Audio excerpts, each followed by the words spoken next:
вынікі. Я так і чакаў, бо я бачыў, як іншых асудзілі, як гэта праходзіла. Я прыблізна гэта ўсё так і ўяўляў, што мне дадуць 10 базовых, што мае словы не будуць успрыняты, як бы Канстытуцыя ў гэтай краіне не залічваецца ніяк, не ставіцца ні ва што. Просто новыя законы вводзяцца, каб людзям было ўсё цяжэй і цяжэй, каб у людзей не было нават правоў фактычна згодна з гэтым законам просто нават на свабоду слова, на свабоду сходаў.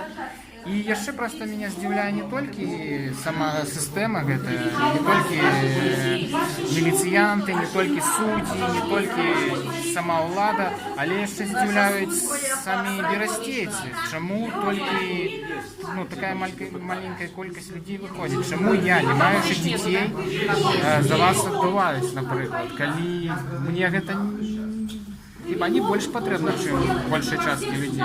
Будзеце абскарджваць? Я подумаю, але хутчэй за ўсё не, бо шмат часу займе, і я не давяраю гэтым судам. Просто чарговы цырк на дроце будзе, вось і ўсё.